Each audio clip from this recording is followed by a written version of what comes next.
hope you can still go. I never answer to no, man, I still go. Go, go, go, go, go, go, go, go, go, go, go, go, yo. Resmi juara Liga 1 2024-2025, Persib Bandung ukir 3 sejarah baru.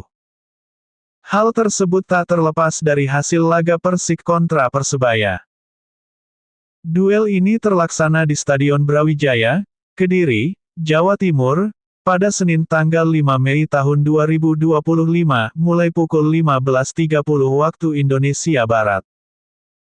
Pada kesempatan tersebut, Persebaya membuka keunggulan terlebih dahulu melalui gol Bruno Moreira pada menit ke-34. Persik kemudian menyamakan kedudukan pada menit ke-38 lewat gol Ramiro Vergonzi.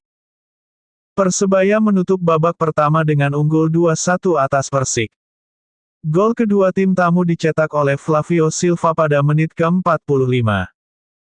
Persik memaksa hasil seri 3-3 setelah mencetak 2 gol pada babak kedua. Gol Macan Putih dicetak oleh Ze Valente pada menit 53, dan Ramiro Vergonzi pada menit 90+6. Tambahan 1 poin membuat Persebaya tak bisa lagi mengejar posisi Persib. Sementara itu, Persib mengukir 3 sejarah baru atas keberhasilan menjuarai Liga 1 2024-2025. Untuk pertama kalinya, Persib meraih juara back-to-back. Untuk pertama kalinya pula, Persib juara laga full kompetisi. Serta, untuk pertama kalinya, Persib akan menerima trofi di kota Bandung. Low, you can still go. Even when you feel slow, you can still go. Even when there's no hope, you can still go. I never answer to no, man, I still go. Go, go, go, go, go, go, go, go, go. Terjawab sudah, alasan Timnas Indonesia akan melaksanakan pemusatan latihan di Bali. TC ini sebagai persiapan jelang pertandingan melawan China dan Jepang pada putaran ketiga kualifikasi Piala Dunia 2026 zona Asia. Indonesia akan menantang China di Jakarta pada tanggal 5 Juni mendatang dan bertandang ke markas Jepang pada tanggal 10 Juni. Mengingat, pertandingan ini cukup krusial untuk menentukan langkah skuad Garuda yang sedang berjuang untuk lolos ke babak selanjutnya. Anggota Exco PSSI, Arya Sinulinga menjelaskan bahwa pemain Timnas Indonesia kali ini memiliki waktu yang lebih longgar. Mereka bisa dipanggil lebih cepat karena beberapa kompetisi akan berakhir bulan Mei ini. Tentunya, TC di Bali diharapkan membuat pemain lebih fokus dan mempersiapkan diri dengan baik. Keputusan ini sekaligus memberikan konfirmasi bahwa TC Timnas tidak akan digelar di ibu kota negara IKN.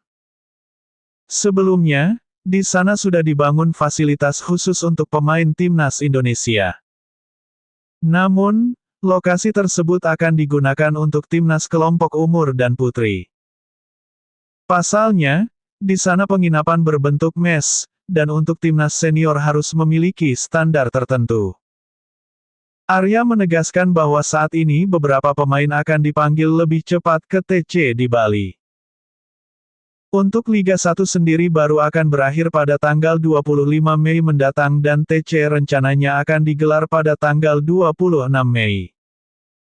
Saat itu pemain sudah masuk masa libur dan Patrick Kluivert bisa segera mengumpulkan pemainnya. Anything you want, anything you need. Your mind's got the key ingredient, it's belief. They deceive with the negativity, but I just slide right by that energy.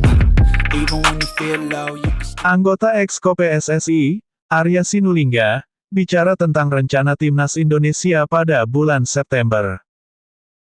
Sebelumnya, skuad Garuda dikabarkan mendapatkan tawaran dari Rusia untuk menggelar uji coba. Kemudian ada informasi terkait mini turnamen yang akan digelar dengan Malaysia dan Lebanon. Namun, sampai saat ini belum ada langkah lanjutan karena masih menunggu nasib Timnas Indonesia di putaran ketiga kualifikasi Piala Dunia 2026 zona Asia. Indonesia masih akan menjalani 2 laga sisa pada bulan Juni mendatang. Arya Sinulinga menjelaskan bahwa pada bulan September nanti timnas Indonesia memang tidak memiliki jadwal.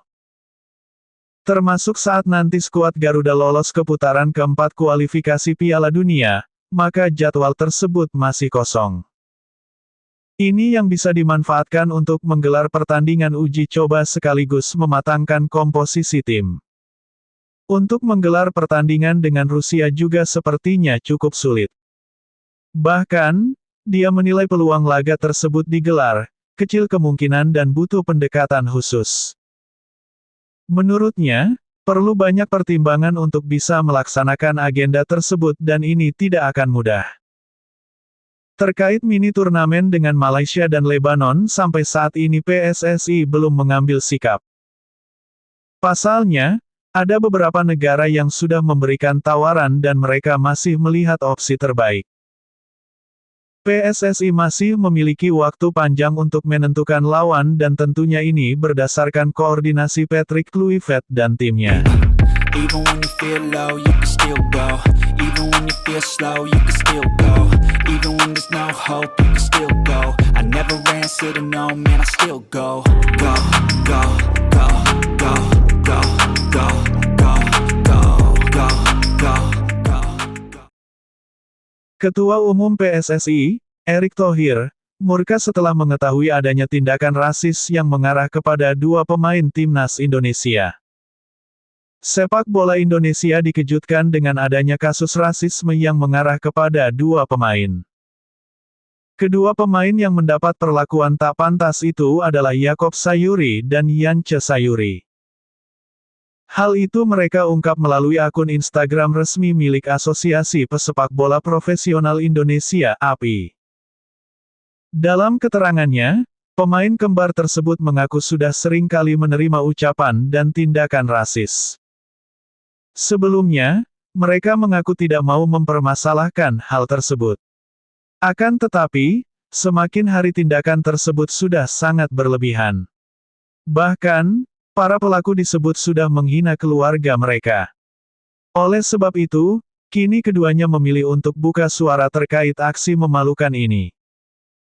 2 pemain asal Kepulauan Yapen itu berharap para pelaku bisa diganjar hukuman yang berat. Mereka juga berharap para pelaku rasialisme tidak mendapatkan tempat di dunia sepak bola. Sebab menurut mereka, sepak bola adalah agenda untuk merayakan keberagaman antar manusia. Hal ini juga menarik perhatian dari Ketum PSSI, yakni Erick Thohir. Dalam sebuah unggahan melalui Instagram miliknya, Erick mengatakan bahwa ia selalu tak terima dengan tindakan rasis.